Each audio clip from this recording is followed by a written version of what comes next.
Mereka itu harus melakukan sebuah ritual, yaitu menenggelamkan tubuhnya Aisyah ke dalam bak kamar mandi.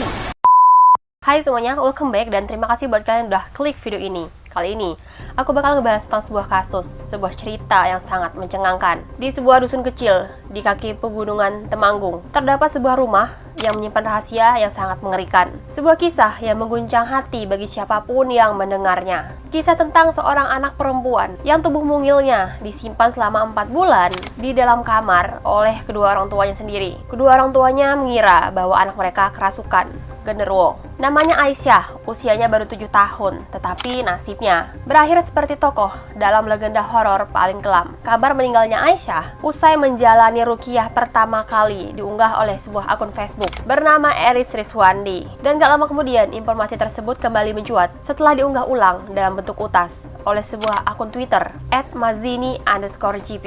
Nah guys, buat kalian yang penasaran dengan cerita Aisyah ini, tanpa berlama-lama lagi, kita langsung masuk aja ke ceritanya. Let's go!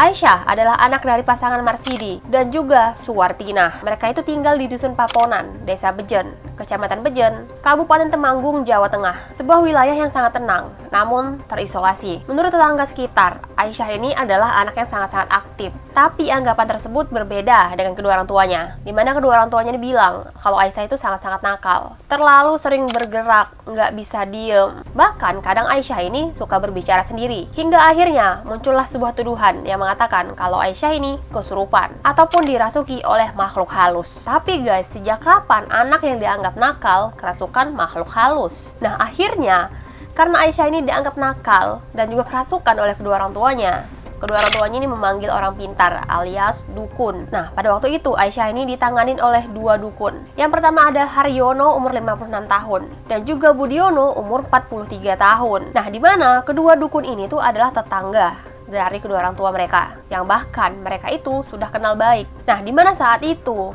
si kedua dukun ini bilang sama kedua orang tuanya Aisyah kalau Aisyah ini kesurupan dan Aisyah ini kerasukan makhluk halus, yaitu genderuwo. Nah, menurut si dukun, jalan satu-satunya agar Aisyah ini sembuh, mereka itu harus melakukan sebuah ritual, yaitu menenggelamkan tubuhnya Aisyah ke dalam bak kamar mandi. Di mana kedua dukun ini itu percaya bisa menyembuhkan Aisyah dengan cara ruatan. Nah, ruatan ini adalah sebuah ritual pembersihan diri dari kesialan. Tetapi yang mereka lakukan ini bukanlah ruatan biasa, di mana tubuh kecil Aisyah yang sangat mungil ini dipaksa untuk melakukan beberapa ritual pengusiran roh.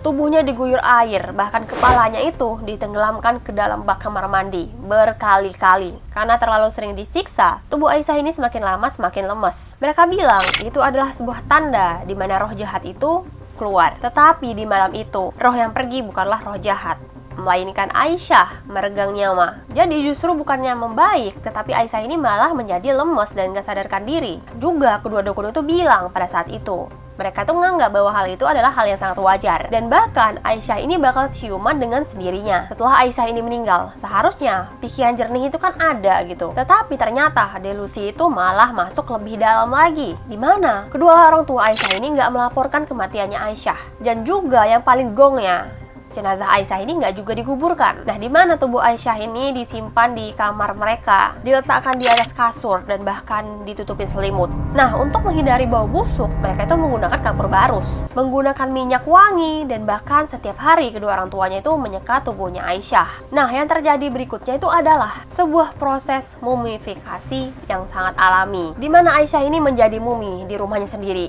Nah, terus gimana sih kok bisa ketahuan nih?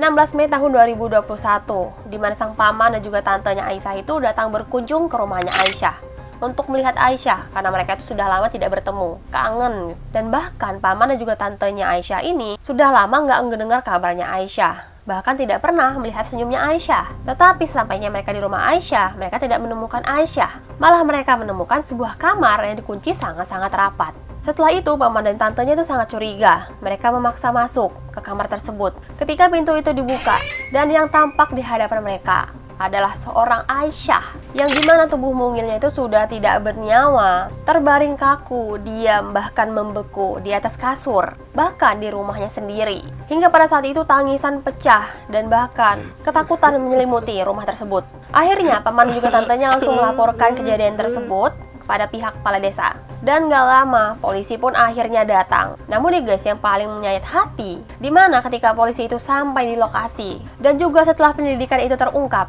ternyata Aisyah ini sudah meninggal 4 bulan yang lalu. Bahkan selama itu, tubuhnya itu nggak dikuburkan. Paman dan juga tantenya Aisyah nggak percaya kalau apa yang mereka lihat, dan juga apa yang terjadi sama anak mungil, yaitu Aisyah. Bahkan mereka tuh hampir nggak bisa menerima kenyataan. Yang pasti selama 4 bulan itu, Aisyah ini seperti hidup di antara dua dunia. Tubuhnya itu perlahan membusuk. Akhirnya dari kasus tersebut, polisi menetapkan 4 tersangka. Kedua orang tuanya Aisyah, 2 dukun yang tadi yang melakukan ritual ruatan. Mereka ini dijerat dengan pasal pembunuhan dan juga kekerasan terhadap anak. Bahkan mereka itu diancam hukuman penjara 15 tahun. Sebenarnya dalam banyak budaya, ruatan ini adalah sebuah tradisi. Tetapi kalau tradisi tersebut berada di tangan yang salah, tradisi ini bisa berubah menjadi alat kekerasan. Dimana pada saat itu Aisyah ini bukanlah membutuhkan sebuah ruatan, dimana ia itu butuh pengertian. Mungkin juga sebuah bantuan psikolog anak. Tapi karena ketidaktahuan, kedua orang tuanya itu lebih percaya kalau Aisyah ini mengalami kerasukan. Dimana kedua orang tuanya lebih percaya mistik daripada logika. Dalam kasus ini nih guys, banyak teori konspirasi kasusnya Aisyah ini. Kalau dalam budaya Jawa, ruatan ini adalah proses membersihkan diri. Tapi dalam kasus Aisyah ini, ritual ini jauh menyimpang dari pakam leluhur. Di mana konspirasi ini mulai muncul, di mana ada kesaksian seorang warga yang mereka itu sering mendengar suara tangisan dan juga suka mendengar suara aneh setiap malam, kayak bunyi tabuhan, bisikan, dan bahkan suara anak kecil yang sedang menangis jauh setelah Aisyah ini meninggal. Di mana teori menyebutkan bahwa kedua dukun yang diundang ini bukanlah dukun biasa. Nah, di mana diduga bahwa mereka berdua ini adalah sebuah bagian dari kelompok ritual rahasia yang percaya bahwa anak kecil yang dianggap nakal yang sebenarnya adalah wadah energi gaib dan harus disucikan lewat kematiannya. Dan juga ada beberapa warga yang percaya kalau Aisyah ini adalah anak indigo.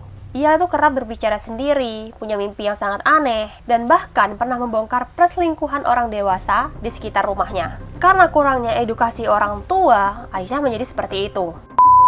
Dimana kita itu diajarkan untuk mencintai anak seperti kita mencintai diri kita sendiri. Tetapi cinta tanpa ilmu bisa berubah menjadi luka.